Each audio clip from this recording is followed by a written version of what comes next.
हम लोग श्रीमद् भागवतम के तीसरे स्कंद के छठे अध्याय के 38 से 40 श्लोक 3 श्लोकों को पढ़ेंगे। आज प्रयास करते हैं।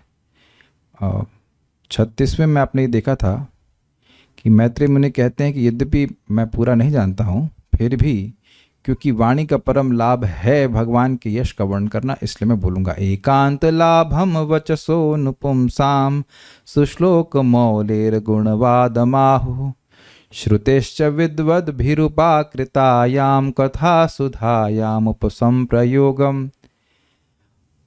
मनुष्यों की, पुंसाम अर्थात मनुष्यों की, नु अर्थात निश्चित ही, वचसः एकांत लाभम, वाणी का ये परम लाभ है कि सुश्लोक मौले गुणवाद, यानी कि सुश्लोक जिन लोगों की सुंदर श्लोकों में कीर्ति है, उसमें भगवान की कीर्ति मुकुट के समान है।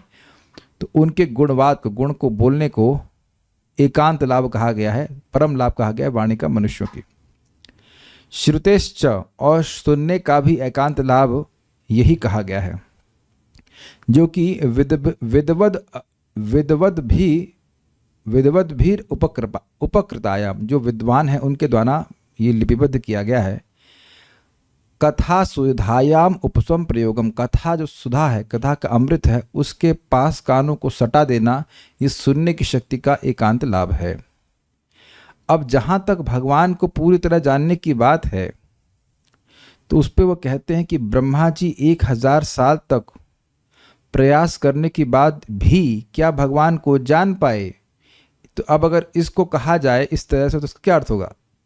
उत्तर होगा नहीं जान पाए, नहीं जान पाए। इसे कहते हैं रिटोरिकल क्वेश्चन, जिसका उत्तर स्पष्ट है।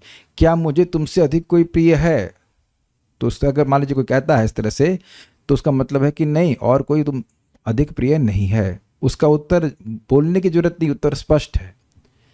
तो इस प्रकार से श्लोक कहा गया है कि भाई मैं ही नहीं, ब्रह्मा जी भी ब्रह्मा जी भी 1000 साल तक प्रयास करने के बाद भी क्या भगवान के यश को पूरी तरह जान पाए?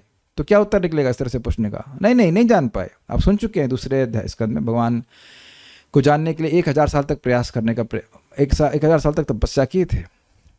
तो उसको आप फिर मेरे पीछे बोलिए। आत्मनो वसितो वत्स महिमा कविनादिना।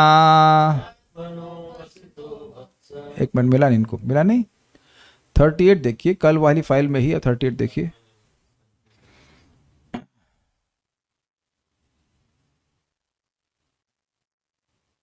नहीं मिल पाया।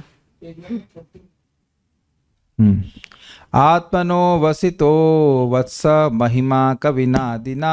आत्मनो वसितो वत्स महिमा कविनादिना। संवत्सर सहस्रांते धिया योग विपक्कया। संवत्सर सहस्रांते धिया योग विपक्कया। आत्मनो वसितो वत्स महिमा कविनादिना।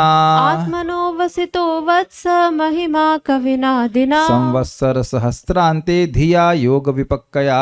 संवत्सर सहस्रांते धिया योग विपक्कया। आत्मनो वसितो वत्स महिमा कविनादिना। आत्मनो वसितो वत्स महिमा कविनादिना। संवत्सर सहस्रांते धिया योग विपक्कया। संवत्सर सहस्रांते धिया योग विपक्कया। हे पुत्र, आदि कवि ब्रह्मा 1000 दैवी वर्षों तक परिपक्व ध्यान के बाद केवल इतना जान पाए कि भगवान की महिमा अचिंत्य है। तब आप कहेंगे कि यहाँ प्रभुपाद के अनुवाद में तो प्रश्न नहीं उठाया जा रहा है। तो आप चक्रवर्ती पाद की टीका में 3 अर्थ अवसत के देखेंगे। अवसत अवसितः शब्द के 3 अर्थ देखेंगे, उस अर्थ के अनुसार ये प्रभुपाद का अनुवाद है। लेकिन 3 अर्थ निकलेंगे, उसमें एक अर्थ में प्रश्न भी उठाया गया है। अन्वय, हे वत्स पुत्र। वत्स शब्द कहाँ पे है? हाँ वत्स है, ठीक है। वत्स पुत्र, कौन पुत्र? किसका पुत्र? विदुर जी मैत्रेय मुनि के पुत्र नहीं है, लेकिन अफेक्शन में, प्रेम से बोल रहे हैं। आत्मनः, परमात्मा हरि के महिमा अर्थात महात्म्य का योग विपक्व धिया, विपक्या धिया, योग सिद्धि द्वारा परिपक्व हुई मति द्वारा अर्थात विशुद्ध बुद्धि के द्वारा। संवत्सर सहस्रांते, संवत्सर मतलब होता है वर्ष, 1000 दैवी वर्षों तक आदि कविना ब्रह्मा द्वारा भी अवसिता, क्या सम्यक ज्ञान हुआ? तो उत्तर है नहीं हुआ। तो इसलिए कोई सोचे कि हम पूरा ज्ञान प्राप्त करेंगे तब भगवान को समझेंगे, तब भगवान के बारे में बोलेंगे, तो ये बात सही नहीं। भगवान के बारे में पूरा कभी आप बोल ही नहीं पाएंगे। जो असीमित है वो अगर डिनोमिनेटर में हो तो नॉमिनेटर में ऊपर कुछ भी हो वो न्यून ही माना जाएगा। इतनी मैथ्स पढ़ते हैं, सब समझ गए मेरी बात। डिनोमिनेटर मीन्स नीचे, नॉमिनेटर मीन्स ऊपर। तो डिवाइड करने वाले पॉइंट है, तो जितना भी आप ऊपर रखेंगे वह कम ही माना जाएगा। मतलब मान लीजिए कोई बहुत प्रकांड विद्वान है और कोई सामान्य व्यक्ति सिंपल सी बात भगवान के बारे में बोल रहा है, बोल ठीक रहा है लेकिन उतना नहीं बोल पा रहा है, तो दोनों की ही भगवान की महिमा की तुलना में मात्रा की दृष्टि से न्यूनता ही है। इसलिए व्यक्ति को यह नहीं सोचना चाहिए कि मैं बहुत ज़्यादा जान लूंगा तब भगवान के बारे में बोलूंगा। जितना जानते हैं ठीक ठीक सुना है, यथाश्रुतम यथामति, जितना समझ में आए उतना बोलना चाहिए। आत्मनः भगवान की, परमात्मा भगवान श्री कृष्ण की अवसितः वत्स, नहीं जान पाए, एक अर्थ है क्या, फिर क्या जान पाए, हे वत्स बेटा क्या भगवान की जान पाए, क्या महिमा। कौन? कविना आदिना, आदि कवि ब्रह्मा जी के द्वारा क्या भगवान की महिमा जानी गई वत्स? नहीं जानी गई। संवत्सर सहस्त्रांते धिया योग विपक्कया, 1000 वर्षों के तपस्या के द्वारा, योग साधना के द्वारा जो धिया अर्थात मति परिपक्व हो गई थी, शुद्ध हो गई थी, उसके द्वारा भी ब्रह्मा जी क्या भगवान की महिमा जान पाए? तो नहीं जान पाए। श्रीधरी, श्री भगवान की महिमा को पूर्ण रूप से जानने का आग्रह नहीं करना चाहिए, क्योंकि जब ब्रह्मा जी उसे पूर्ण रूप से नहीं जान सकते हैं तो सामान्य मनुष्यों की क्या बात है। आदि कवि ब्रह्मा जी के द्वारा भी अपनी योग परिपक्व बुद्धि के द्वारा 1000 वर्ष पर्यंत विचार किए जाने पर भी वे कितनी श्रीहरि की महिमा को जान सके। इस काकोक्ति के द्वारा यह बतलाया गया है कि वे भी उसे पूर्ण रूप से नहीं जान सके। काकोक्ति का मतलब होता है रिटोरिकल क्वेश्चन, जो मैंने आपको बताया। इसका अर्थ बिल्कुल स्पष्ट होता है। सारार्थ दर्शनी बड़ी सुंदर टीका है। अत्यधिक ज्ञान द्वारा भी भगवत संबंधी संपूर्ण ज्ञान की प्राप्ति नहीं हो सकती है। जो नोट करने वाला है वह संपूर्ण, ऐसा नहीं है कि भगवान के बारे में ज्ञान हो ही नहीं रहा है। यह ज्ञान कि भगवान का संपूर्ण ज्ञान प्राप्त नहीं हो सकता है, यह भी भगवान का एक ज्ञान है। तो इसलिए भगवान का संपूर्ण ज्ञान नहीं हो सकता, क्योंकि संपूर्ण ज्ञान तो भगवान को भी नहीं, अगले श्लोक में क्लियर हो जाएगा। भगवान को भी अपनी महिमा का विस्तार का संपूर्ण ज्ञान नहीं है। ये हम लोग दूसरे स्कंद में भी सुन चुके हैं। हाँ, आप कल की फाइल खोल लिए, आज अपडेटेड फाइल को खोलिए। अत्यधिक ज्ञान द्वारा भी भगवत संबंधी संपूर्ण ज्ञान की प्राप्ति नहीं हो सकती है। क्लियर? चूंकि भगवान को समझना ब्रह्मा के लिए भी कठिन है। कविनादिना अर्थात ब्रह्मा द्वारा, आत्मनः अर्थात भगवान की महिमा को 1000 वर्षावधि, 1000 वर्षों की अवधि तक पश्चात अविषयतः अर्थात जाना जा सकता है क्या? अर्थात नहीं जाना जा सकता। ये अविषयता का एक अर्थ है। यहाँ पे अविषयता का मतलब हो रहा है कि क्या भगवान की महिमा के विस्तार को ब्रह्मा जी पूरा जान सकते हैं क्या? नहीं। तो ये काकोक्ति के अर्थ में लिया जा रहा है, यानी कि रिटोरिकल क्वेश्चन के अर्थ में। यह एक काकोक्ति है, अर्थात इतने काल के पश्चात के बाद भी उन्हें बोध नहीं हो सका। दूसरा अर्थ क्या अवसित का देखिए, अथवा अवसितः, वसित अर्थात प्रवेशित, प्रवेश करना, वास करना। तो कहीं वास करते हैं तो प्रवेश करते हैं कि नहीं? तो वसित मतलब हो रहा है प्रवेश करना, एंटरिंग। उसके आगे अ लगा दीजिए, मतलब अप्रवेशित। ठीक है। वसित अर्थात प्रवेशित का विलोमात्मक यानी अपोजिट शब्द हो सकता है अवसित। एवं इस स्थिति में अर्थ होगा कि भगवान की महिमा में ब्रह्मा द्वारा प्रवेश नहीं हो पाया, अर्थात वे अपनी बुद्धि द्वारा महिमा को समझने में असमर्थ थे। ये समझ में आया इसका अर्थ? देखिए यहाँ पे भी कई बार जब अर्थ बोले जाते हैं तो वहाँ आप देख रहे होते हैं कभी कभी बुद्धि रेंज तक, बुद्धि की रेंज से बाहर वो अर्थ चला जाता है। कभी ऐसा नहीं हुआ?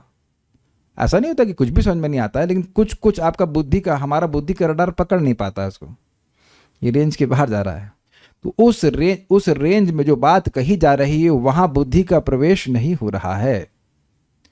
तो कह रहे हैं कि अवसितः मतलब ब्रह्मा जी की बुद्धि भी भगवान की महिमा के विस्तार में प्रवेश नहीं कर पाई। महिमा समझ में ही नहीं आई, नहीं, महिमा का विस्तार कितना है वह समझ में नहीं। महिमा अगर समझ में ही नहीं आ रही होती तो ब्रह्मा जी लगातार भगवान का चिंतन क्यों कर रहे होते? तो कुछ तो अनुभव कर रहे हैं, लेकिन उसकी लिमिट क्या है वह नहीं समझ पा रहे हैं। देखिए, थोड़ा समझने का प्रयास कीजिए। जैसे रूप गोस्वामी जी कहते हैं कि मैं एक बार कृष्ण बोलता हूँ, तुंडे तांडवनी रति नृत्य करके श्लोक है कि एक बार कृष्ण शब्द बोलता हूँ तो अब मैं चाहता हूँ कि मेरे मुख लाखों करोड़ों करोड़ों मुख हों, और जब कान में प्रवेश करता है शब्द तो मैं चाहता हूँ कि मेरे अरबों अरबों कान हो। तो उसमें कहते हैं कियामृत करके शब्द है कि कितना अमृत है इस कृष्ण शब्द में, मैं यह नहीं जान रहा हूं। यह नहीं कह रहे हैं कि मैं अमृत का अनुभव नहीं कर रहा हूं, लेकिन कितना अमृत है इसको शब्दों में वर्णन नहीं कर सकता कि 1 टन 2 टन 3 टन। श्लोक में ढूंढिए, कोई जरूरत नहीं है। 1 टन 2 टन 5 टन 10 टन उसका वर्णन मैं शब्दों में नहीं कर सकता। कई बार आप भोजन बड़ा अच्छा कर लेते हैं तो कहते हैं भाई इसका तो कितना अच्छा लगा, हम समझा नहीं सकते, बस अनुभव किया सकता है। तो भगवान की मधुरता का अनुभव व्यक्ति कर रहा है, लेकिन वो कितनी महिमा है उसको वह वर्णन नहीं कर सकता, उसको नहीं समझ सकता। How much you can't quantify, क्योंकि वो असीमित वस्तु है। तो भगवान की महिमा का विस्तार क्या है उसमें उनकी बुद्धि प्रवेश नहीं कर पाई, या वैसे भी भगवान किसी कार्य को कैसे कर रहे हैं वह पूरी तरह नहीं समझ पाए। ब्रह्म विमोहन लीला का मतलब तो यही है ना कि भगवान कैसे अपने आप को विष्णु स्वरूप में विस्तारित कर रहे हैं, कैसे वेणु और सब ग्वाल बालों के रूप में विस्तारित कर रहे हैं, ब्रह्मा जी नहीं समझ पाए। ठीक है, तो अवसित अर्थ क्या है? वसित मतलब प्रवेश करना, प्रवेशित, और अवसित मतलब अप्रवेशित, उसमें प्रवेश नहीं करी उनकी बुद्धि। देखिए, ब्रह्मा जी का नाम क्यों लिया जा रहा है? क्योंकि ऐसा कोई तत्व नहीं इस जगत का जहां ब्रह्मा जी की बुद्धि का प्रवेश ना हो। अर्थात ब्रह्मा जी हर बात को समझते हैं, लेकिन भगवान की महिमा के विस्तार में उनकी बुद्धि का प्रवेश नहीं हो पाया। अच्छा, तीसरा अर्थ क्या है? अथवा इसका अन्य अर्थ यह हो सकता है कि 1000 वर्ष पश्चात ब्रह्मा जी को अवसित अर्थात ये समझ आया कि भगवान की महिमा को समझना असंभव था, क्योंकि वे अचिंत्य और अनंत थी। और यही चीज प्रभुपाद ने अनुवाद में रखी है। कुछ ये अर्थ समझ में आया? अवसित का अर्थ होता है समझ में आना। तो कह रहे हैं कि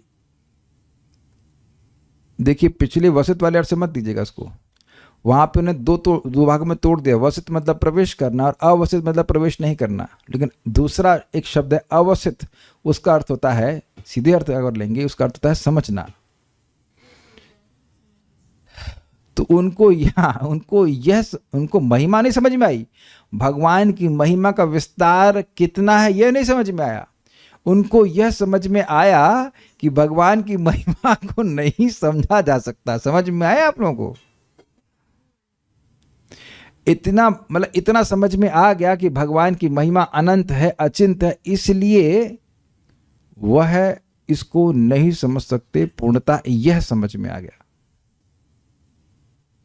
अब कुछ ग्रहण कर, कुछ समझ रहे हैं कि नहीं समझ रहे हैं? तो एक अर्थ था कि क्या ब्रह्मा जी महिमा को पकड़ पाए पूरा? नहीं, प्रश्न के उत्तर में। दूसरा है कि भाई ब्रह्मा जी की बुद्धि का प्रवेश भगवान की महिमा के विस्तार में हो नहीं पाया। और तीसरा अर्थ है कि यह समझ में आ गया कि भगवान की महिमा अचिंत है, अपार, इसलिए इसको पूर्णतः कोई नहीं समझ सकता। ओके, उन्हें भगवान की महिमा का यह बोध हुआ, एवं यही वह ज्ञान था जो उन्होंने प्राप्त किया था।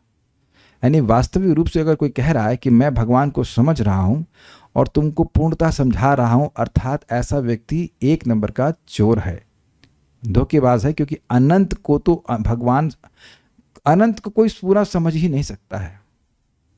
यही अनंत का अर्थ है। अगर कोई अनंत को पूरा समझ गया तो वह अनंत नहीं रहा। अनंत जिसका अंत हो ही नहीं, जो वस्तु है ही नहीं, उसको समझेंगे कैसे? ये बात यहां समझ लीजिए, अभी फिर आएगी। जो वस्तु है ही नहीं उसको कैसे समझेंगे? समझा उसको जाता है जो हो, जो है ही नहीं उसको कैसे समझा जाएगा? क्या यह समझ में आ रहा है? क्यों समझ में आ रहा है? क्योंकि मैं कुछ बोल रहा हूं, जो मैं बोलूंगा ही नहीं उसको भी समझ लेंगे आप, है नहीं? जो लेक्चर है ही नहीं उसको भी समझ लेते हैं आप। समझ सकते हैं? अरे जो भी है ही नहीं, तो जो अनंत है अर्थात जिसकी सीमा का अंत है ही नहीं, मैं है ही नहीं को अंडरलाइन करवा रहा हूं, तो उसकी सीमा को आप समझेंगे कैसे? Is that okay? क्लियर?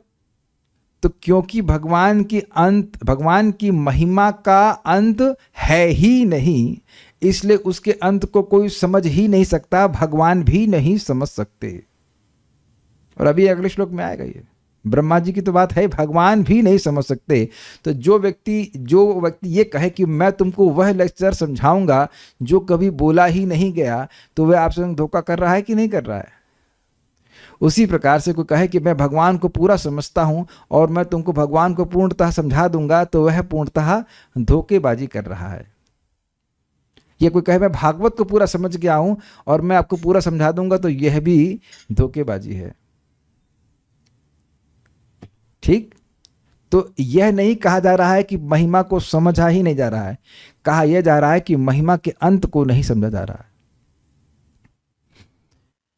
अगर महिमा को ही नहीं समझा जा रहा होता तो भागवतम लिखी ही कैसे जाती? ठीक? उन्हें भगवान की महिमा का यह बोध हुआ एवं यही वह ज्ञान था जो उन्होंने प्राप्त किया था। नेक्स्ट, श्रुति कहती है यस्याम अंतम तस्य मतम मतम यस्य न वेदसः। भगवान को वह जानता है जो यह नहीं सोचता कि भगवान सीमित है, परंतु जो यह सोचता है कि भगवान सीमित है, उसके द्वारा भगवान ज्ञेय नहीं है। केन उपनिषद 2.3। तो समझ में एक उपनिषद का श्लोक देखा बोला जा रहा है कि जो व्यक्ति यह मान रहा है कि मैं भगवान को समझ रहा हूं, भगवान ये कर सकते हैं, भगवान ये नहीं कर सकते हैं, उसने भगवान को सीमित कर दिया।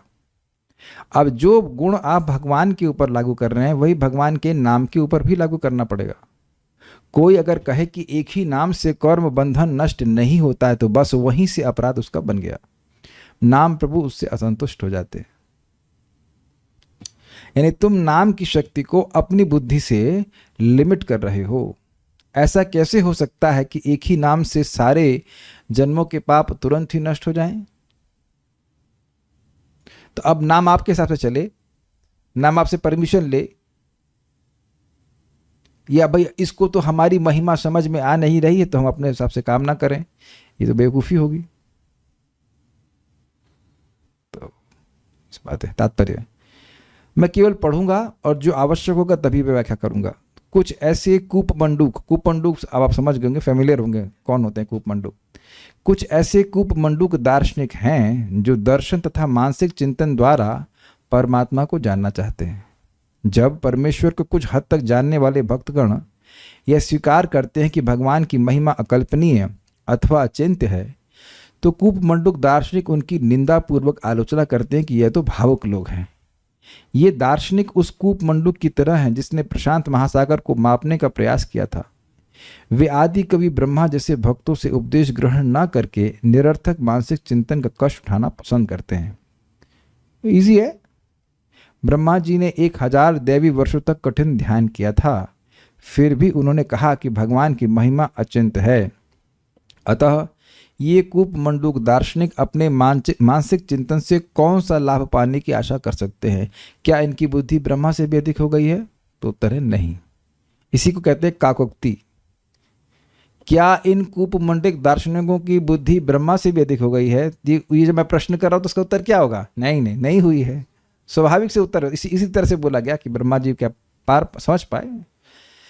ब्रह्म संहिता में कहा गया है कि मानसिक चिंतक चिंतन के आकाश में मन या वायु के वेग से करोड़ों वर्षों तक क्यों ना उड़ता रहे, फिर भी वह उसे अचिंत्य पाएगा। मतलब क्या श्लोक है?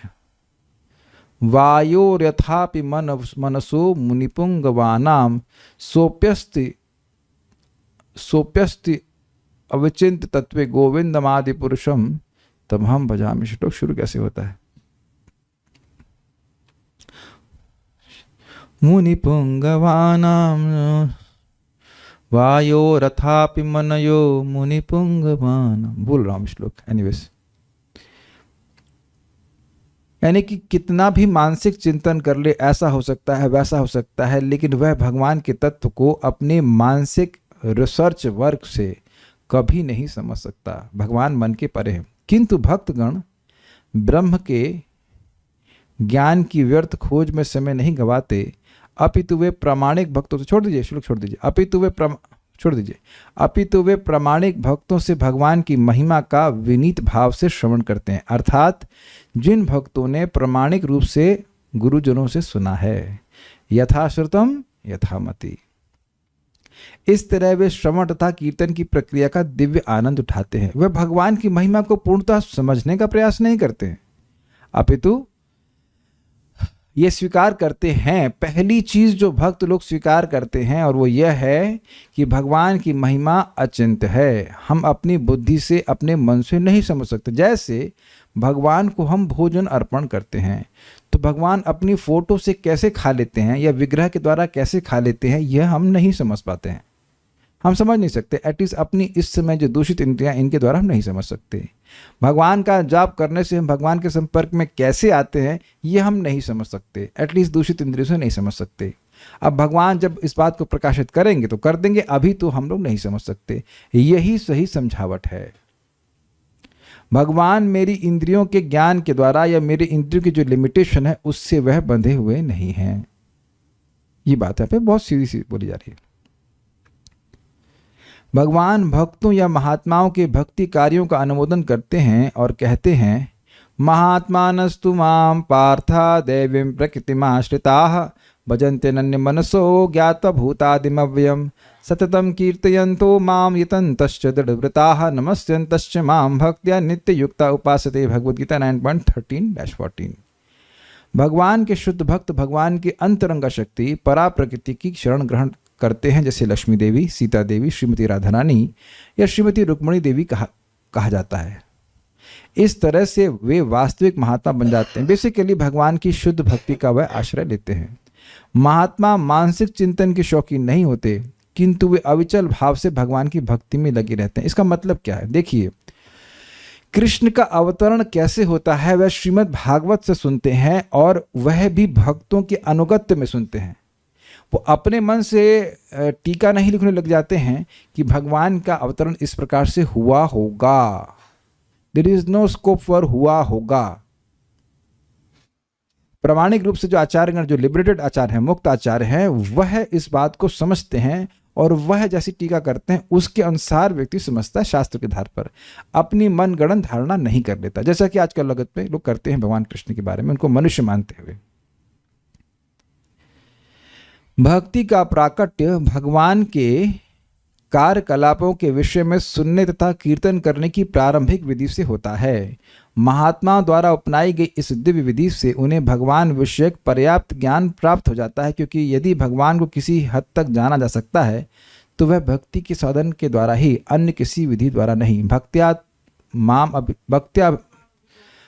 अभिजानाति, भक्ति के द्वारा ही मुझको जाना जाता है। भक्ति मतलब यही श्रवण कीर्तन का प्रोसेस। चिंतन करते हुए कोई मनुष्य अपने पूरे जीवन का मूल्यवान समय व्यर्थ क्यों ना बिता दे, किंतु इससे भगवान के धाम में प्रवेश पाने में कोई सहायता नहीं मिलती। चिंतन करके तो यह भी नहीं मालूम चलेगा कि भगवान का धाम है। किंतु महात्मा गण मानसिक चिंतन द्वारा भगवान को जानने में तनिक भी रुचि नहीं दिखाते। अर्थात जैसे ही कोई बोलता है यह भी हो सकता है, वह भी हो सकता है, तो भक्त समझ गए कि यह व्यक्ति मूर्ख हो सकता है, बल्कि हो नहीं सकता है, निश्चित रूप से व्यक्ति मूर्ख है। ठीक है, क्योंकि वे भगवान द्वारा अपने भक्तों के साथ या असुरों के साथ दिव्य व्यवहारों के अंतर्गत उनकी महिमा युक्त कार्यकलापों के विषय में श्रवण करने में आनंद लेते हैं।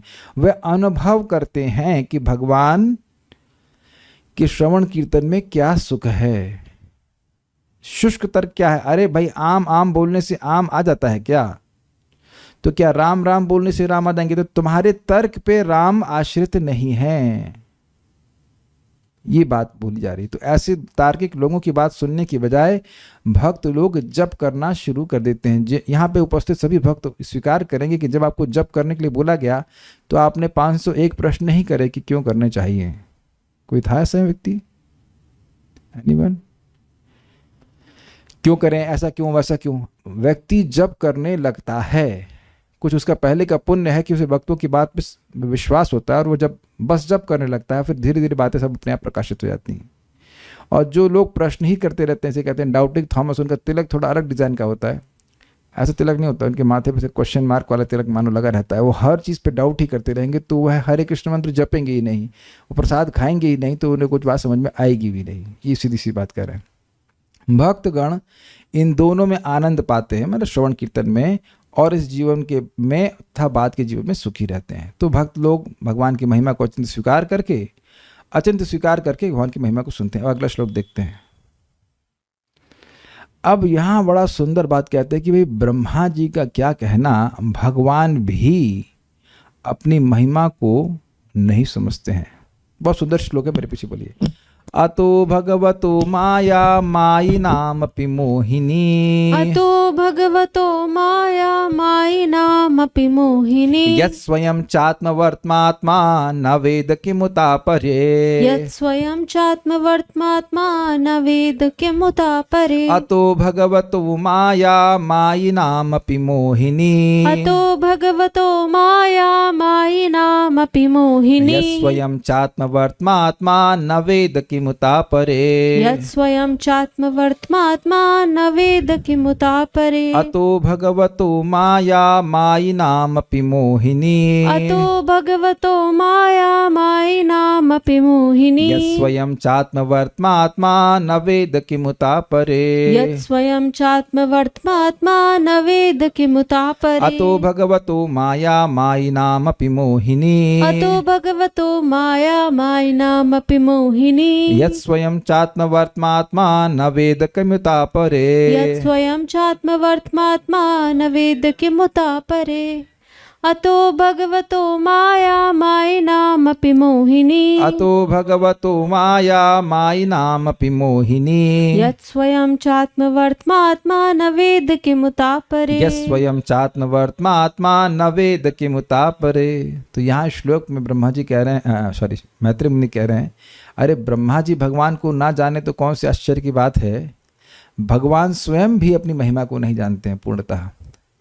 पूर्ण पुरुषोत्तम भगवान की आश्चर्यजनक शक्ति जादूगरों को भी मोहग्रस्त करने वाली है। जादूगर का मतलब ब्रह्मा जी, जादूगर मतलब शिव जी, इन सबको भी यह निहित शक्ति मतलब जो भगवान में स्वयं है, आत्माराम भगवान तक को अज्ञात है, अतः अन्यों के लिए निश्चय ही अज्ञात है। अब ये एक बड़ी अद्भुत बात है, क्योंकि प्रथम स्कंद में हम लोग पहले श्लोक में सुनते हैं, जन्माद अस्य यतः अन्वयात इतरतश्चार्थेषु अभिज्ञ।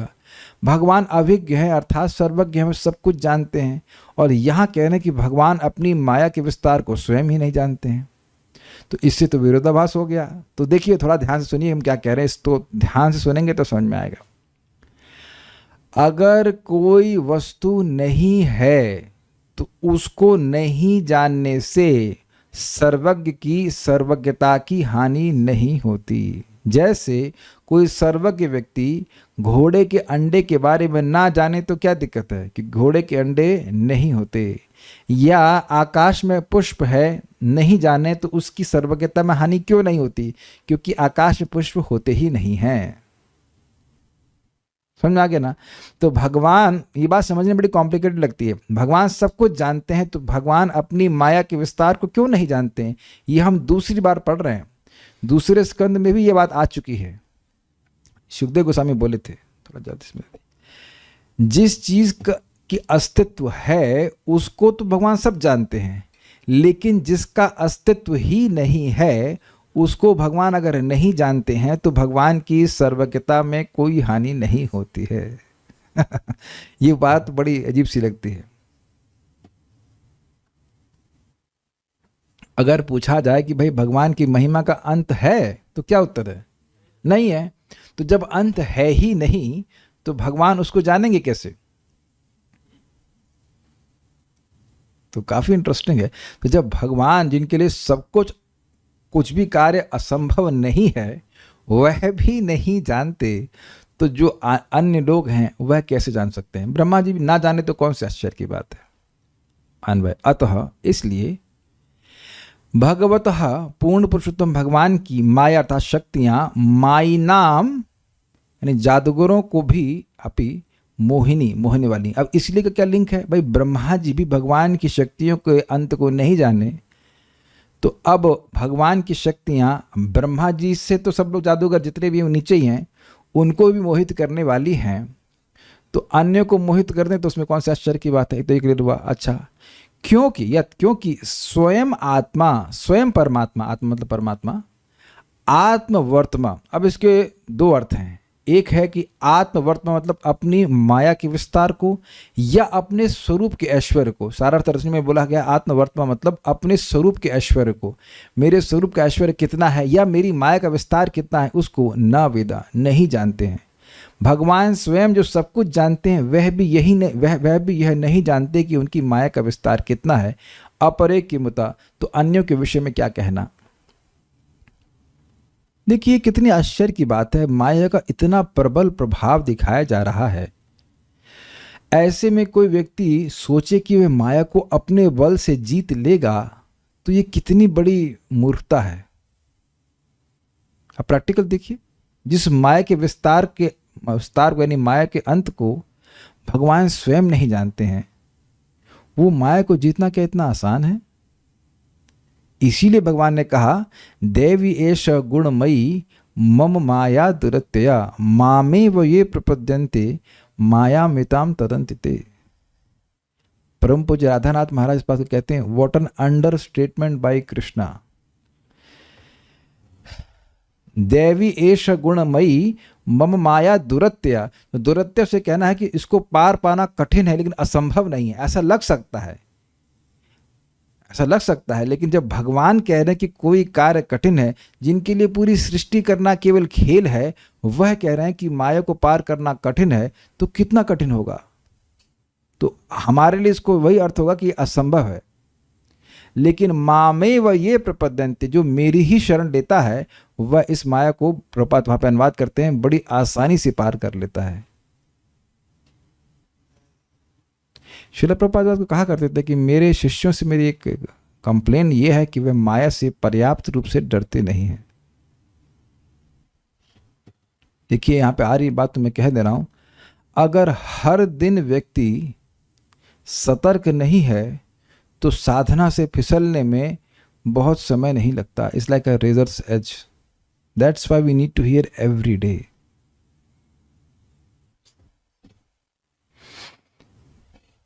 अगर आप सोच रहे हो कि माया को पार करना इतना आसान है, तो एवरी डे हम लोग तो इतने माया में हैं कि ये भी पता नहीं रहता कि माया में है कि बाहर है। सबको ये सोचना कि माया के बाहर है ये भी माया है ना।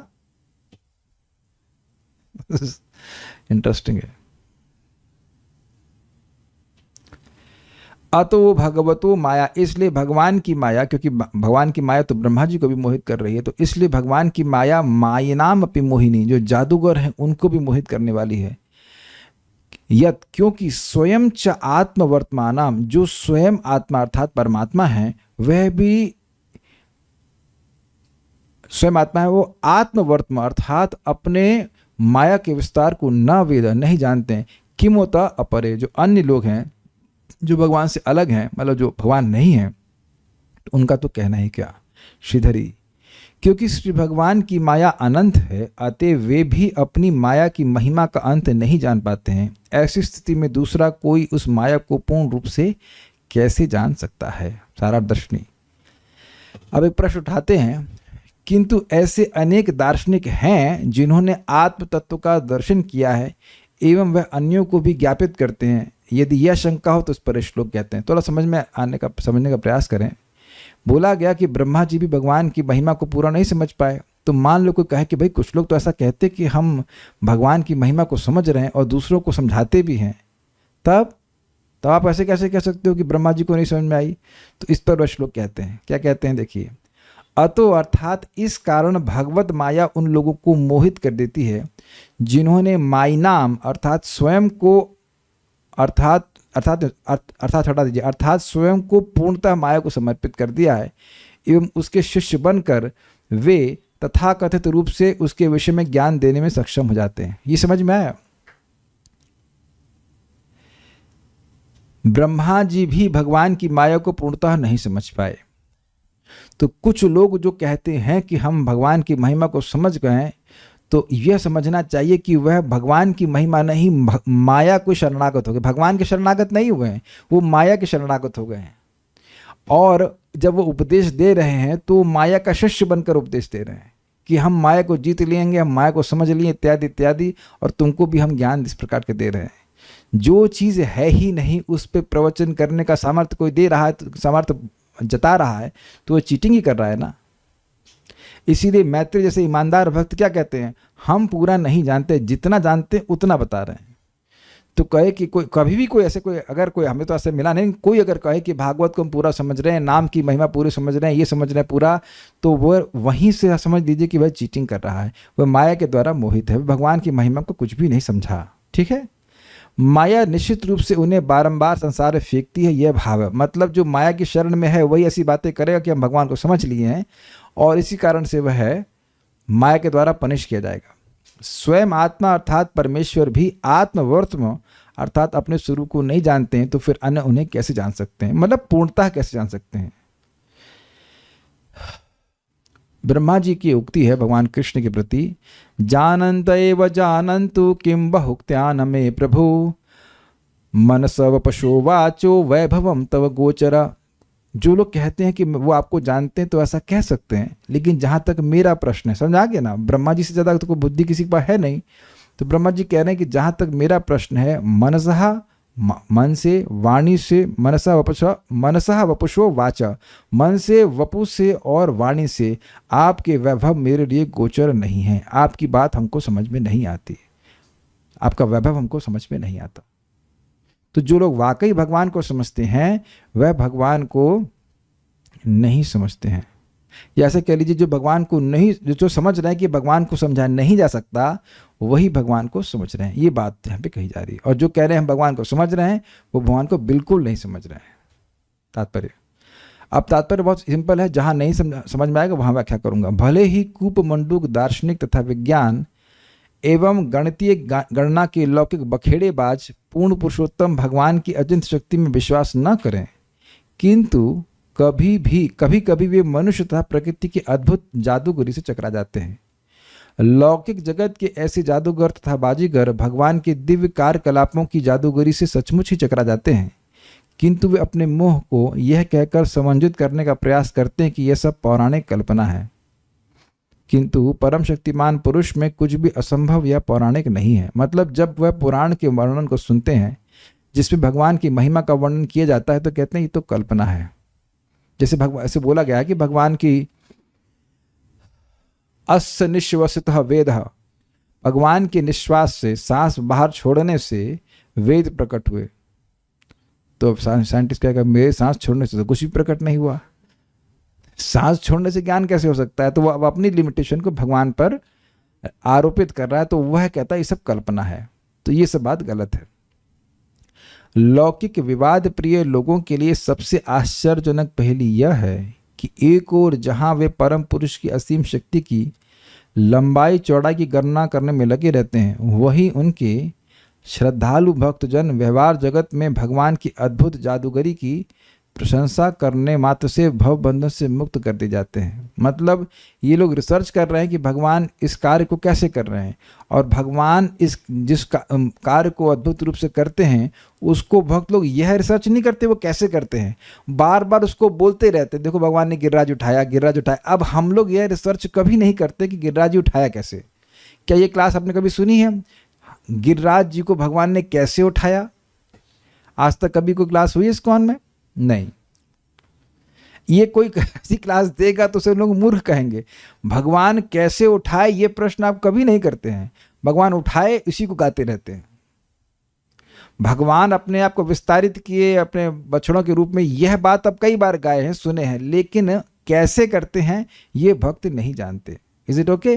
तो भगवान को ये रिसर्च वाले जो स्कॉलर्स हैं वो रिसर्च करते रह जाएंगे, और भगवान के भक्त भगवान के यश को गा गा करके भगवान के पास चले जाएंगे, ये कहा जा रहा है। भगवत भक्त खाते सोते काम करते इन सभी परिस्थितियों में जिन जिन वस्तुओं के संपर्क में आते हैं उनमें वे आश्चर्यमय कुशलता देखते हैं। एग्जाम्पल, वटवृक्ष के छोटे से फल में हजारों छोटे छोटे बीज होते हैं। वट वृक्ष मतलब बरगद, और प्रत्येक बीज में एक अन्य वृक्ष की शक्ति छिपी रहती है, और इसमें भी कार्य कारण के रूप में लाखों ऐसे फलों की शक्ति निहित होती है। अतः वृक्ष तथा बीज भक्तों को भगवान के कार्यकलापों के विषय में ध्यान करने में लगाते हैं, जबकि लौकिक विवाद प्रिय लोग अपना समय शुष्क चिंतन तथा मनोरथ में व्यर्थ गवाते हैं, जो इस जीवन में तथा अगले जीवन दोनों में ही निष्फल होता है। अपने चिंतन से गर्वित वे कभी भी वट वृक्ष के सरल छिपे हुए कार्यकलापों की प्रशंसा नहीं करते। ऐसे बेचारे चिंतकों के भाग में निरंतर पदार्थ में फंसे रहना है। इसका मतलब क्या है? देखिए, एक कहानी सुनाऊंगा, समझ में आ जाएगा। एक बार एक मोची था और वो भगवान का भक्त था, और एक ब्राह्मण था। तो नारद जी दोनों से मिले, और वो नारद जी से पूछते, नारद जी क्या कहाँ जा रहे हैं? कहते मैं भगवान से मिलने जा रहा हूँ, वैकुंठ जा रहा हूँ। तो कहें अच्छा। ब्राह्मण पूछता है कि ऐसा करिएगा, भगवान से पूछिएगा कि मेरी मुक्ति कब होगी।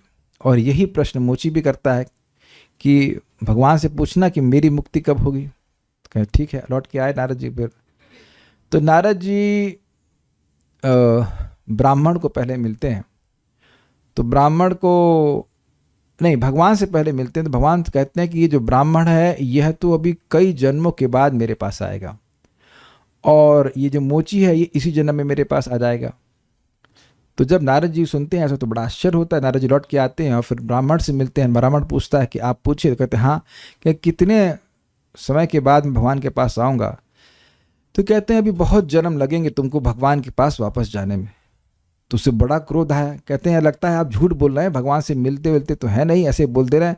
मैं यहाँ इतना तपस्या कर रहा हूँ, मैं ये कर रहा हूँ, मैं वो कर रहा हूँ, मैं क्यों भगवान के पास नहीं जाऊँगा? अच्छा ये बताइए भगवान क्या कर रहे थे? तो उन्होंने कहा कि भगवान ये सुई के धागे, सुई का जो पीछे का नोक है, देखिए बीच मत बोला करिए, आपका समय आएगा। It's not that only you are here in the class. तो सुई के धागे के पीछे जो छेद होता है, सुई का धागा नहीं, सुई की जो नोक होती है पीछे के उसमें जो छेद होता है, उससे हाथी को पार कर रहे थे। तो ब्राह्मण जो है एकदम क्रोधित हो गया। बोला अरे तुम ऐसी असंभव बात करते हो, क्या सुई के छेद से कभी हाथी को पिरोया जा सकता है? ऐसा हो ही नहीं सकता, तुम कभी भगवान नारायण से मिलकर आए ही नहीं। तो नारद जी समझ गए कि ये भगवान की शक्ति को स्वीकार नहीं करता। फिर गए मोची के पास। तो मोची से मैंने भी पूछा कि भगवान क्या कर रहे थे। उन्होंने कहा कि भगवान नारायण सुई की छेद से हाथी को पार कर रहे थे। तो वो बड़ा खुश हो गया, जय हो नारायण, भगवान की जय हो। तो नारद जी को आश्चर्य हुआ, तुमको इस बात पे विश्वास है? कहते हैं क्यों नहीं। तब वो यही एग्जाम्पल यहाँ पे देता है। कहते हैं देखिए मैं इस बरगद के पेड़ के नीचे बैठा हूँ, इसमें इतने सारे बीज हैं, और हर बीज के अंदर भगवान ने एक वट वृक्ष को डाल के रखा हुआ है। वह हर सारी एक वृक्ष की जो उगने की इन्फॉर्मेशन वो बीज में होती है ना। तो जो भगवान एक इतने बड़े वृक्ष को एक बीज में सील कर सकते हैं, तो वह भगवान हाथी को सुई के छेद से क्यों नहीं पार कर सकते हैं? बेसिकली अब नारद जी को समझ में आ गया कि इस व्यक्ति की सहज श्रद्धा भगवान में है। तो मूल बात तो वही है कि भगवान की अचिंत शक्ति में सहज श्रद्धा, और यही श्रद्धा का विकास भगवान की भक्ति है। जैसे जैसे व्यक्ति भक्ति करता है, सुनता जाता है भगवान के बारे में, उसका हृदय शुद्ध होता जाता है, और भगवान की अचिंत शक्ति में उसको और अधिक अधिक विश्वास होने लगता है। I think it's very clear. तो प्रभुपाद बड़ा स्पष्टता कहते हैं कि जो भौतिकतावादी है वह शक्ति के पीछे है, और जो आध्यात्मवादी है वह शक्तिमान के पीछे है। शक्तियाँ कैसे कार्य कर रही हैं उसमें एक आध्यात्मवादी को रुचि नहीं होती, लेकिन भगवान की महिमा कितनी अद्भुत कैसी है इसमें भक्त लोग रुचि रखते हैं। मतलब कितने भगवान अद्भुत, वो ये नहीं समझ रहे वो कैसे कर रहे हैं, ना वो मोची समझ पा रहा था कि कैसे हो रहा है, लेकिन उसको ये विश्वास था कि भगवान कितने अद्भुत तरह से कार्य करते हैं। और इस प्रकार से भगवान की महिमा गायन में वह व्यस्त रहते, खुश रहते, आनंदित रहते हैं। ठीक है, ओके। आखिरी श्लोक इस अध्याय का, भगवान की कृपा से हम लोग आज इस अध्याय को पूरा करेंगे। बड़ा इंटरेस्टिंग है कि आज सुबह 11वां अध्याय भगवद गीता भी आज ही पूर्ण हुआ, और ये तो पहली बार हो रहा है कि भागवतम का अध्याय भी आज ही पूर्ण हो जाएगा। तो मैं थोड़ा उत्साहित था करने के लिए, आज हो जाए तो अच्छा रहेगा। अब यहाँ बड़ा इंटरेस्टिंग बात है, कह रहे हैं कि क्योंकि भगवान की महिमा के अंत तक पहुँचने में मन, वाणी अहंकार आदि और इनके नियामक देवता भी नहीं पहुंचने से पहले लौट आते हैं। मतलब वो रेंज नहीं है वहां तक, इसलिए मैं केवल भगवान को नमस्कार कर रहा हूं।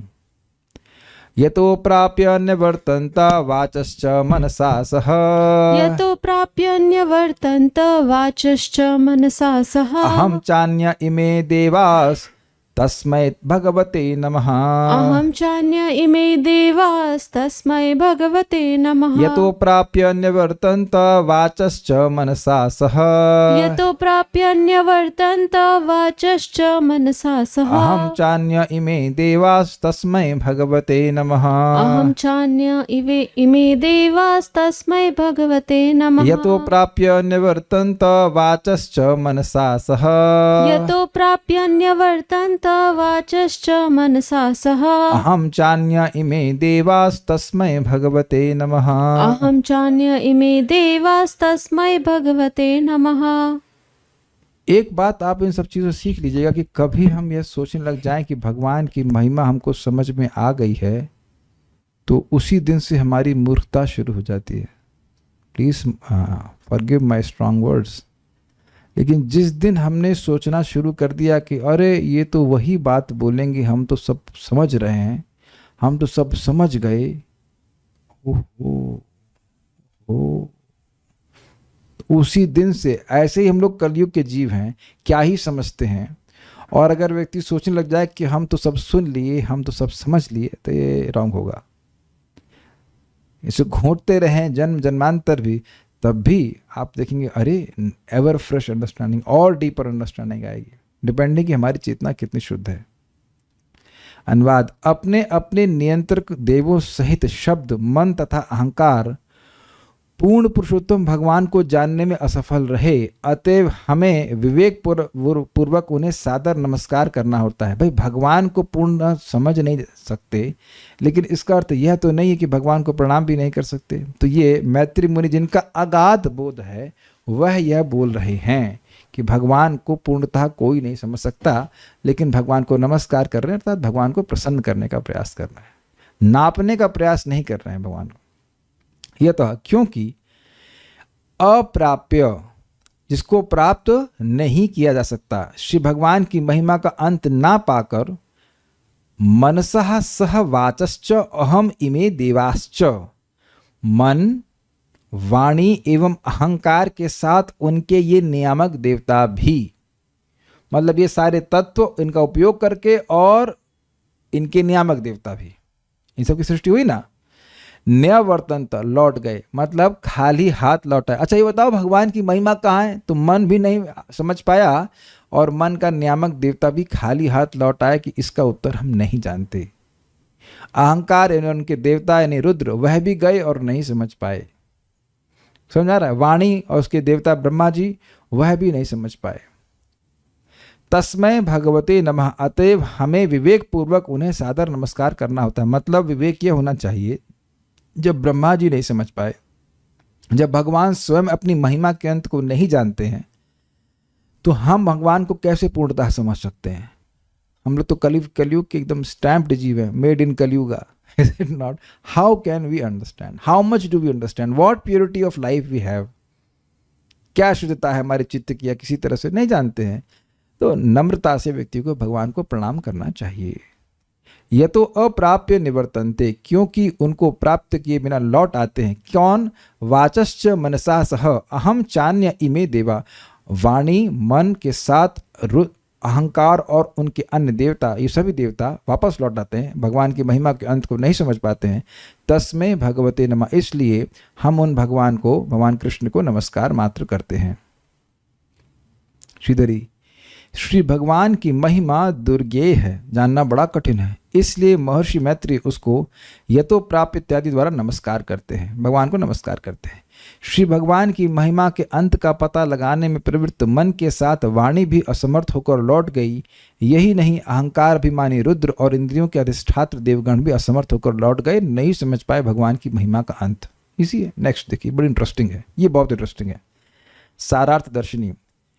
भगवान का दुर्गेयत्व स्थापित करते हुए मैत्री मुनि ने उन्हें नमस्कार, मैत्री मुनि उन्हें नमस्कार करते हैं।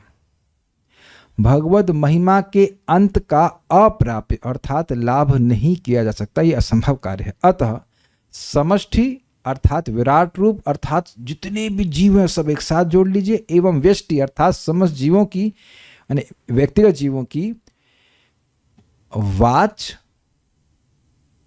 अर्थात वाक इंद्रिय अपने मनो सहित भगवान से निवर्तित हुई, ये अर्थ है। मतलब पूरा एक जीव को ले लीजिए या सारे सब जीवों को ले लीजिए, उनकी वाणी उनके मन आदि कुछ भगवान को नहीं पकड़ सकते, भगवान के महिमा के अंत को नहीं पकड़ सकते। अथवा दूसरा अर्थ है ब्रह्मा के मुख से निस्तृत शब्द उनके मन सहित निवर्तित हुए। मतलब ब्रह्मा के मुख से जो भी शब्द आ रहा है उनका मन जहां तक जा रहा है वह भगवान की महिमा के अंत को नहीं पकड़ पा रहा है। अहम अर्थात अहंकार के अधिष्ठाता देवता रुद्र यानी शिव जी तथा बृहस्पति आदि देवता भी उनसे निवर्तित हुए। किससे निवर्तित हुए? भगवान की महिमा के अंत को समझने के प्रयास से। निवर्तित मतलब वापस लौट आए। क्यों निवर्तित हो गए? वे इसलिए निवर्तित हो गए क्योंकि वे उनके नाम रूप तथा चरित्र आदि के माधुर्य को सम्यक प्रकार से ग्रहण करने में असमर्थ थे तथा उनका अंत प्राप्त करने में भी असमर्थ थे, अतः भगवान अप्राप्य हैं। कुछ समझ में आई बात?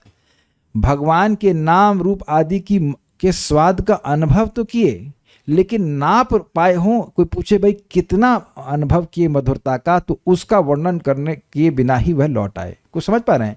ऐसा नहीं कहा जा रहा है कि भगवान की मधुरता का अनुभव किया ही नहीं जा सकता, यह कहा जा रहा है कि उसको तोला नहीं जा सकता है। कोई कह दे कि भाई कितनी महिमा है नाम की या कितनी मधुरता है, तो उसका कोई पैरामीटर नहीं है क्योंकि वो असीमित है।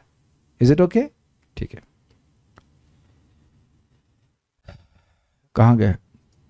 इस संबंध में श्रुति कहती है यतो वाचो निवर्तन्ते अप्राप्य मनसा सह। मन सहित शब्द भगवान से निवर्तित हो जाते हैं जिन भगवान को पूर्णतः समझा नहीं जा सकता। तैत्तिरीय उपनिषद।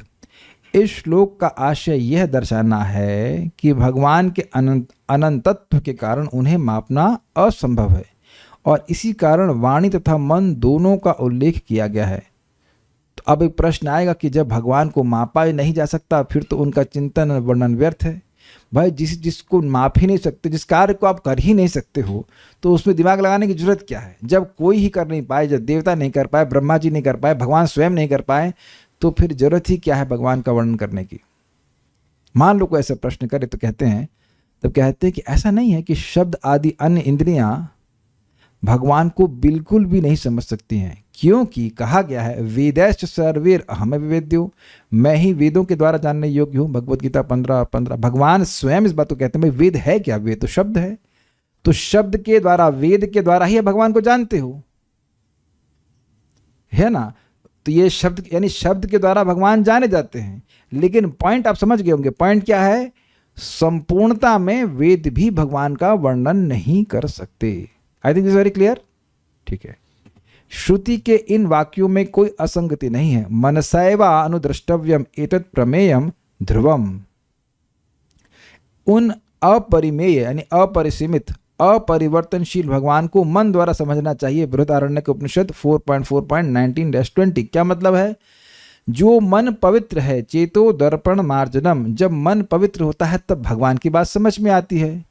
लेकिन फिर वही बात, लेकिन पूर्णतः कोई नहीं समझ सकता। मन पवित्र होगा तो जितनी मात्रा में भगवान अपने आप को प्रकाशित करते उतना समझ में आता है। तभी तो भक्तों ने भगवान की महिमा का वर्णन किया है। जिनका मन पवित्र है उसमें भगवान की महिमा समझ में आती है तो वह बोलते हैं, लेकिन पूरा मन नहीं पकड़ सकता। बस ये कहा जा रहा है। तद विष्णु परमम पदम सदा पश्यन्ति सूर्यः। यहाँ आंखों की बात हो रही है। भक्तगण सदैव विष्णु के उस परम स्वरूप का दर्शन करते हैं। ऋग्वेद 1.22.20, जैसे नारद जी ने किया, जैसे ध्रुव महाराज ने किया, और देवता भी करते हैं, शिव जी भी करते हैं, ब्रह्मा जी भी करते हैं। लेकिन उस रूप की माधुरी का पूर्ण अनुभव जो है वह कोई नहीं कर सकता। बस इतनी बात है। I think it's very clear now. Next तात्पर्य। फिर ये कूप मंडूक तीसरी बार आ रहा है। प्रभुपाद जी को कूप मंडूक शब्द बड़ा अच्छा लग रहा है। कूप मंडूक आकलक यानी कि एस्टिमेटर, जैसे समझते हैं ना कि एस्टिमेटर शब्द अच्छा आ गया है। जब किसी की प्रॉपर्टी बिकनी होती है तो उसका वह आंकलन करते हैं, ऐसे ये 1 करोड़ की है, अब समझ में आ रहा है, ये 5 करोड़ की है, 2 करोड़ की है, तो कहो कि अच्छा भगवान की महिमा कितने कितने करोड़ की है, तो ये आकलन कोई नहीं कर सकता। अब तो क्लियर हो गया होगा, ठीक है।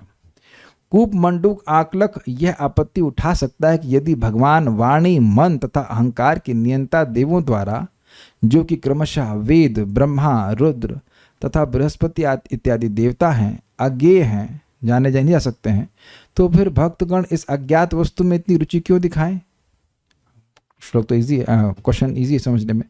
इसका उत्तर यह है कि भक्तों को भगवान की लीलाओं को जानने में जो दिव्य आनंद प्राप्त होता है वह निश्चय ही अभक्तों तथा मानसिक चिंतकों के लिए अज्ञात है। और उसका प्रमाण क्या? प्रमाण है वह अभक्त रिश्तेदार जो आप पर ऑब्जेक्शन करते हैं कि आप ये कथा क्यों सुनते हैं, आप अपना टाइम क्यों बर्बाद करते हैं। भगवान की कथा सुनकर क्या शांति मिलती है वह उनको समझ में नहीं आएगा। उनके हिसाब से तो ये व्यक्ति है ही नहीं भाई। कृष्ण तो 5-4 साल पहले मर गए, तो उनके बारे में क्या सोच रहे हो, क्या डिस्कस कर रहे हो? तो समझ में आ गया ना। उनके लिए भगवान की शाश्वतता, उनकी अव्ययता, उनका नित्य स्थिति, वो सब जो है भ्रामकता है। यदि कोई दिव्य आनंद का आस्वाद नहीं कर लेता तब स्वाभाविक है कि वह अपने चिंतन तथा मनगणंत निष्कर्षों से वापस लौट आएगा, क्योंकि वह उन्हें ना तो वास्तविक मानेगा ना आनंदवर्धक। ये समझते हैं, अंगूर नहीं मिले तो खट्टे। तो एक लोमड़ी थी और अंगूर, जनरली अंगूर जो है वो जाली में ऊपर बांध दिए जाते हैं, उसे बेल होती है, तो अंगूर ऊपर हो गए हुए थे। तो ये लोमड़ी बार बार उछल करके अंगूर खाने का प्रयास करे और अंगूर तक उसका मुंह पहुंच नहीं पाया, तो वापस वो निवर्तत हो लौट गई कि ये अरे अंगूर खट्टे हैं, इधर प्रयास करना ही व्यर्थ है। तो उसी प्रकार से जो लोग भगवान के भक्तों की शरणागति नहीं स्वीकार करते, अर्थात उनके अनुगत्य में भगवान के बारे में नहीं सुनते हैं, वह भगवान के नाम रूप गुण के बारे में कुछ अनुभव प्राप्त नहीं कर पाएंगे। तो फिर बाद में कहते हैं भैया सब माया है, झूठ है, फालतू है, ऐसे करके, ठीक है। तो उन्हें कोई आनंद नहीं मिलता ऐसा। भक्तगण कम से कम इतना तो जान सकते हैं कि परम सत्य पूर्ण पुरुषोत्तम भगवान विष्णु हैं, जैसे कि वैदिक स्त्रोतों में पुष्टि हुई है। ओम तद विष्णु परमं पदम सदा पश्यन्ति सूरयः। भगवद गीता में भी इस तथ्य की पुष्टि हुई है। वेदैश सर्वेर अहम एव विद्यः।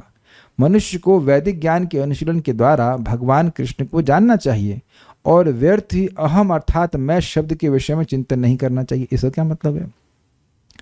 देखिए, अब यह प्रभुपाद उसको इंगित कर रहे हैं जो दूसरे स्कंद में हमने भगवान की वाणी सुनी ब्रह्मा जी के प्रति। अहमेवासमेवाग्रे नान्यद यद सत्सत्परम नान्यद यद सत्परम पश्चाद अहम पश्चाद अहम यदि तच्च योवशिष्यत स्वस्म्य अहम। तो भगवान कह रहे हैं कि इस सृष्टि की पहले मैं था, लेकिन अब वो क्या व्याख्या करेंगे? अहम मतलब हम सब, मैं। सृष्टि के पहले मैं था, सृष्टि के बाद जो है वो दिख रहा है वह भी मैं हूँ, मतलब आप सब मैं, वही सृष्टि है, और सृष्टि के बाद जो बचेगा वह भी मैं हूँ। तो इस तरह की व्याख्या करने की क्या जरूरत है? सीधी सीधी व्याख्या है। भगवान बोल रहे हैं, अपनी छाती पे हाथ रखकर बोल रहे हैं कि इस सृष्टि के पहले वो थे, ना कि हम थे। तो इस तरह की बात पर कह रहे हैं कि अनावश्यक चिंतन करने की कोई जरूरत नहीं है। भगवान है अहम मत, वहाँ बोल रहे हैं, भगवान सामने रह करके बोल रहे हैं और बड़ा स्पष्ट है वहाँ पे अर्थ। घुमा फिरा के बोलने की कोई जरूरत नहीं है। परम सत्य को जानने की एकमात्र विधि भक्ति है, जैसा कि भगवद गीता में कहा गया है, भक्त्या माम अभिजानाति यावन यश्चास्मि तत्वतः। केवल भक्ति द्वारा यह जाना जा सकता है कि परम सत्य भगवान हैं और ब्रह्म तथा परमात्मा उनके अंश हैं। इसकी पुष्टि श्लोक में महर्षि मैत्री द्वारा की गई है। वे भक्ति भाव से भगवान को सादर नमस्कार नमः करते हैं। मनुष्य को मैत्री तथा विदुर, महाराज परीक्षित एवं सुखदेव गोस्वामी जैसे महर्षियों तथा भक्तों के चरण चिन्हों का अनुगमन करना चाहिए, और यदि वह उनके परम स्वरूप को जानना चाहता है जो कि ब्रह्म तथा परमात्मा के ऊपर है, तो उसे भगवान की दिव्य भक्ति में सेवा में लग जाना है। इस प्रकार श्रीमद् भागवत के 3 स्कंद के अंतर्गत विश्व रूप की सृष्टि नामक 6 अध्याय के भक्ति विधान तात्पर्य पूर्ण हुए। इस बात मैं लास्ट में बोलूँगा। देखिए, भगवान क्योंकि हमारी इंद्रियों के परे हैं, तो जब व्यक्ति भक्ति करता है तो वह भगवान को प्रसन्न करता है। जब व्यक्ति भगवान को अपनी इंद्रियों के द्वारा पकड़ने का प्रयास करता है तो वह भगवान को अप्रसन्न करता है। समझ रहे बात? अपने से भगवान को समझने का प्रयास करेगा तो ये नितांत व्यर्थ का प्रयास है, लेकिन जब भगवान को वैसे जानने का प्रयास करेगा जैसा भगवान ने बोला है, तो भगवान जब प्रसन्न हो जाते हैं तब भगवान अपने भक्त को अपनी महिमा प्रकाशित करते हैं उसके हृदय में। मैं समझा पा रहा हूँ? क्या फॉर्मूला सीखा आपने? जो जीव से अतः श्री कृष्ण नामादि न भवेद ग्राह्यम इंद्रिय सेवोन्मुखे ही जीवादौ स्वयमेव स्फुरतधा। क्योंकि भगवान के सारा नाम रूप चरित्र आदि वह सब दिव्य है, अलौकिक है, इसलिए उसको जड़ इंद्रियों से नहीं समझा जा सकता। लेकिन जब व्यक्ति भगवान की सेवा करने के उन्मुख होता है, जैसे मैं यहाँ पे आया हूँ क्या उद्देश्य लेकर के, मैं भगवान के बारे में कुछ बोलूँगा, तो भगवान के बारे में बोलना मतलब उनके यश का विस्तार करना, तो ये भगवान की सेवा हुई। तो जब इस प्रकार से हम सेवा में लगते हैं, तो जब भगवान से प्रसन्न हो जाते हैं, तो जितनी मात्रा में वो चाहते उतनी मात्रा में वे अपने आप को प्रकट करते हैं। ये तरीका है, it is called descending process. अपने मन से कोई व्यक्ति बोलता रहेगा तो भगवान उससे प्रसन्न नहीं होते। बहुत सिंपल सी बात है। तो ये भक्तों की विनम्र भावना होती है, भगवान को प्रणाम करते हैं, भगवान का प्रसाद ग्रहण करते हैं, भक्ति के अंगों का अनुशीलन करते हैं और इसके द्वारा भगवान अपने आप को भक्त के हृदय में प्रकाशित करते हैं। इस संबंध बड़ी सुंदर घटना है कि चैतन्य महाप्रभु सार्वभौम भट्टाचार्य के घर में थे और सार्वभौम भट्टाचार्य जी नहीं समझ पा रहे थे कि वो भगवान है। तो आगे उनके अपने दामाद से कुछ झगड़ा होता है इस बारे में, और वहां वो कहते हैं कि जिस पर भगवान की लेश मात्र भी कृपा होती है, प्रसाद लेशानुग्रहित एव ही जानाति तत्वम भगवन महिम्नो नाचान्य में एकोपी चिरन विचिरन। ब्रह्मा जी की उक्ति को वह उद्धृत करते हैं कि जिस पर भगवान की लेश मात्र थोड़ी सी भी कृपा होती है, वह भगवान के तत्व को समझ लेता है और ऐसे वह हजारों साल तक तत्व वो चिंतन करता रहेगा, भगवान पकड़ में नहीं आएंगे। तो सार्वभौम भट्टाचार्य जी गोपीनाथ पटनायक को कहते हैं, गोपीनाथ आचार्य को कहते हैं कि आप यह क्या प्रमाण है कि आप पर भगवान की कृपा हुई है? तो बड़ी सुंदर बात कहते हैं, जो व्यक्ति भगवान को समझ रहा है यही प्रमाण है कि उस पर भगवान की कृपा है। आपके घर में साक्षात भगवान हैं, लेकिन आप नहीं समझ पा रहे हो कि भगवान हैं। Is it okay? तो क्या सीखा हमने? हमें भगवान को सीधे जानने का प्रयास ना करते हुए भगवान की कृपा को प्राप्त करने का प्रयास करना चाहिए। और कृपा का प्रोसेस बहुत सिंपल है, भगवान को प्रसन्न करें, भगवान के बारे में सुने, भगवान के बारे में बोलें, उनका स्मरण करें, उनकी पूजन करें, तो इससे भगवान प्रसन्न होते हैं। और जब प्रसन्न होते हैं तो वे अपने आप को भक्त के हृदय में प्रकाशित करते हैं। ददामि बुद्धि योगम तम ये न माम उपयांते। ओके, क्या भगवान से भी परे भगवान की शक्ति है? आप अभी भी नहीं समझे। भगवान से परे भगवान की शक्ति हो ही नहीं सकती है, क्योंकि शक्ति हमेशा शक्तिमान के अधीन होती है, चाहे भगवान की हो चाहे किसी की भी हो, शक्ति हमेशा शक्तिमान के अधीन रहती है। क्या ये क्लियर हो रहा है सबको? सूर्य भगवान नहीं है, लेकिन सूर्य की रोशनी सदा ही सूर्य के अंतर्गत रहती है। ये बल्ब भगवान नहीं है, लेकिन बल्ब की शक्ति हमेशा बल्ब के अंतर्गत रहती है, बिजली पावर हाउस के अंतर्गत रहती है। तो यह तो अकाट्य सिद्धांत है कि शक्ति हमेशा शक्तिमान के अंतर्गत रहती है।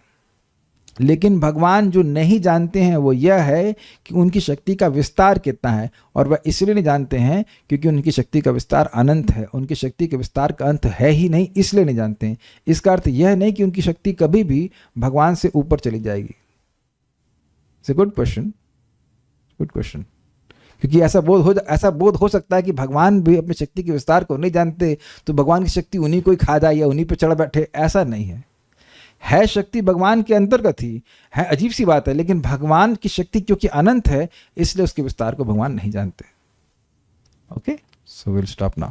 श्रीमद् भागवतम की जय, श्रील प्रभुपाद की जय, निताई गौर प्रेमानंदे।